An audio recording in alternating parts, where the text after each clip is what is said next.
Imagine inheriting a palace where every generation knows the same rule. Someone in your family has been wronged, and blood must answer blood. A brother betrays a brother. A father destroys children. A wife kills a husband. A son kills his mother. This is the House of Atreus, one of Greek mythology's darkest dynasties. But why was this family cursed in the first place?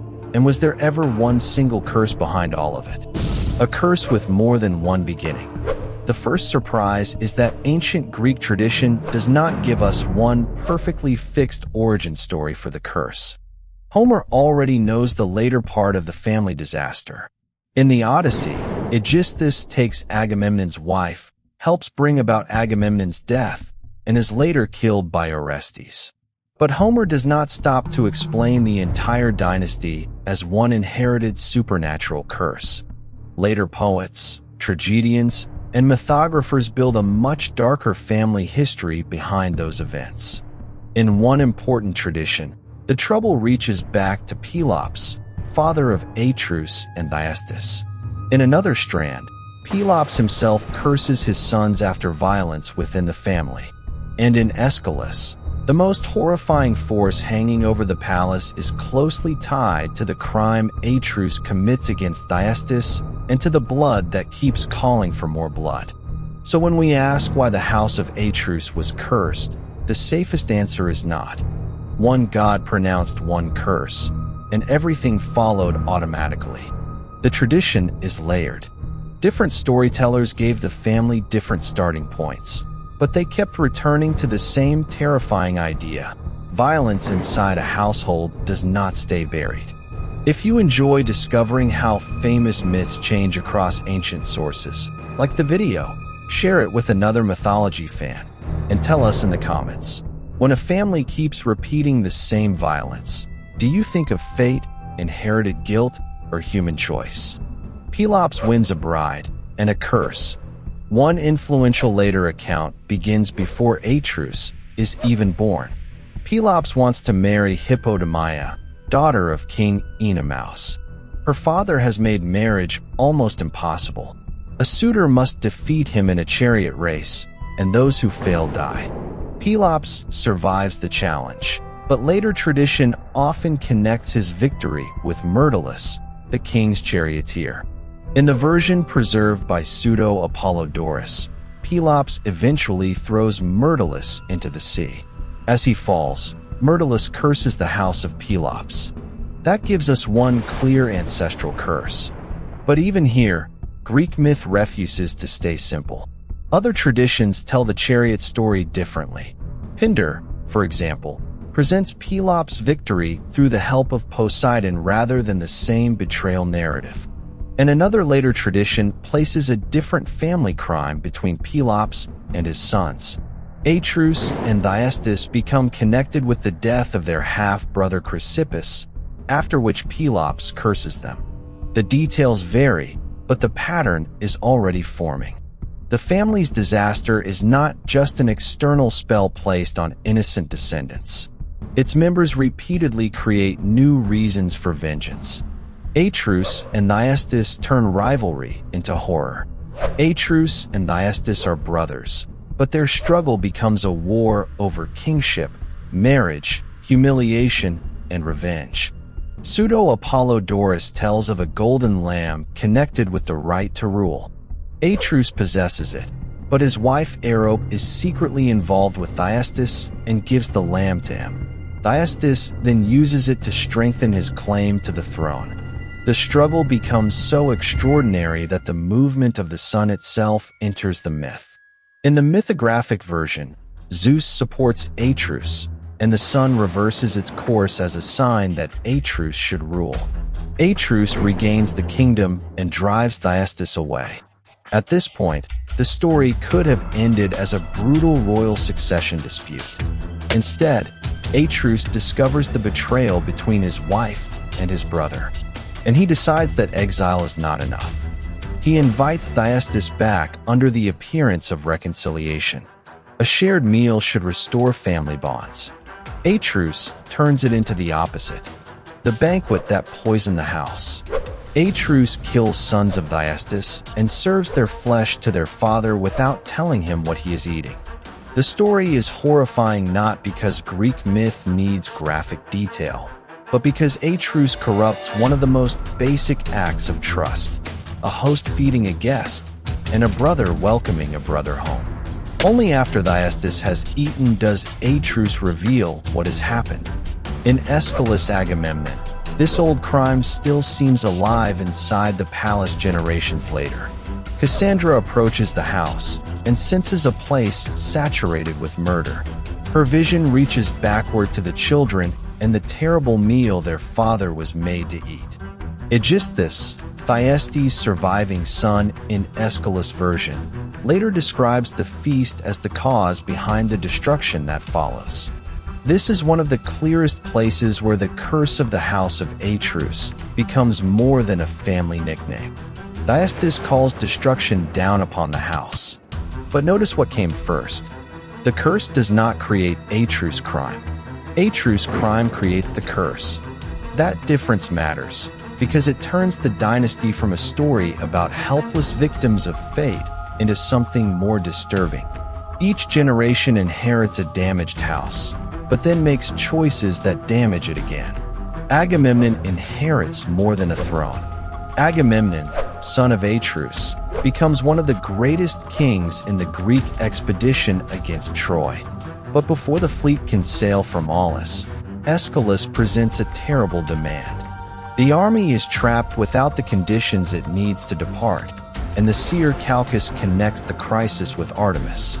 Agamemnon faces a choice that destroys him whichever direction he turns. If he refuses, the expedition fails.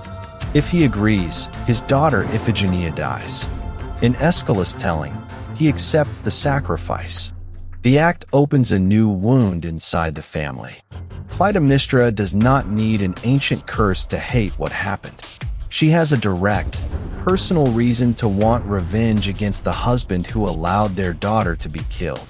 And this is where the House of Atreus becomes so difficult to reduce to simple morality. Agamemnon can be seen as trapped by military duty, divine pressure, ambition, and the expectations of the army. Clytemnestra can be seen as an avenging mother. But revenge does not erase the next crime. It prepares it. Clytemnestra makes vengeance personal. 10 years later, Troy falls and Agamemnon returns home. He does not return to a healed household. He returns to a palace where old violence and new resentment have been waiting together.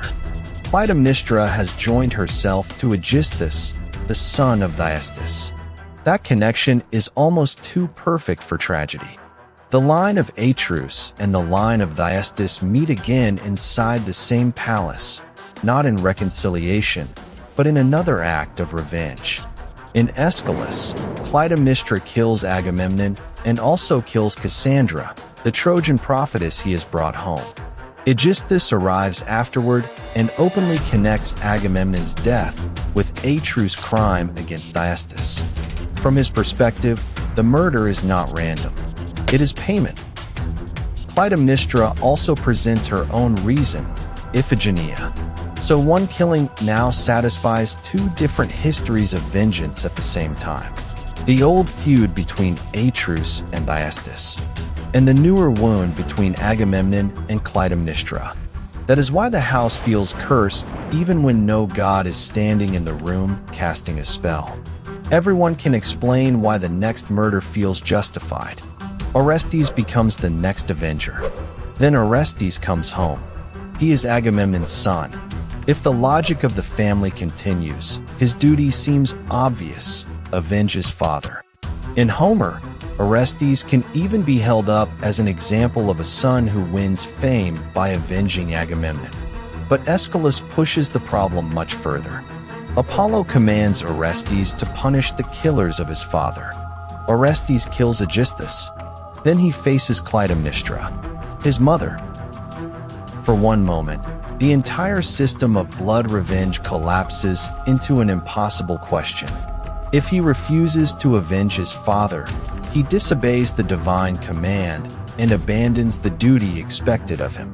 If he kills his mother, he commits the kind of blood crime that the Furies exist to punish. Orestes chooses vengeance, and immediately the Furies appear to pursue him. The Avenger has become the next guilty person. That is the trap at the heart of the House of Atreus. Every murder creates a duty to answer it. Every answer creates another murder. How Aeschylus finally breaks the cycle. The Orestes does something extraordinary with this pattern. It does not end by finding one final family member strong enough to kill all the enemies. Orestes runs from the Furies to Apollo and finally to Athens, where Athena creates a court to judge the case. The question changes. Not, who has the stronger right to revenge? But, can a community decide guilt without producing another private killing? The Furies prosecute Orestes for killing his mother. Apollo defends him and accepts responsibility for ordering the act. The jury divides evenly, and under Athena's ruling, Orestes is acquitted. Even then, the story is not finished. The Furies are furious at losing their old role. Athena does not simply destroy them. She persuades them to accept a new, honored place within the city. The ancient powers of vengeance are not erased. They are absorbed into a new order. For Aeschylus, that is how the cycle finally changes direction. The House of Atreus was cursed because ancient storytellers imagined several layers of inherited disaster around it. Ancestral curses, broken sacred obligations, adultery, murder within the family, and blood guilt demanding retaliation. But the deeper pattern is created again and again by people who believe the last crime gives them permission for the next one. Pelops leaves behind a troubled inheritance. Atreus answers betrayal with atrocity. Thyestes' line answers Atreus. Agamemnon sacrifices Iphigenia. Clytemnestra kills Agamemnon. Orestes kills Clytemnestra. Each Avenger can point backward and say, I did this because of what came before. The Orestes finally asks whether justice can mean something other than repeating the injury. That may be the most important reason the House of Atreus still feels cursed. The curse is not only that terrible things happen to one family. It is that every generation can find a reason to keep the terrible thing going. If you enjoyed this journey through one of Greek mythology's darkest dynasties, like the video, share it with someone who loves Greek tragedy, and tell us what you think. Where did the real curse begin? Myrtilus, Atreus, or the moment revenge became the family's idea of justice? And if there is another Greek family, god, hero, monster, or strange ancient belief you want us to investigate, leave it below. Your requests help us decide where gods and heroes Unveiled goes next.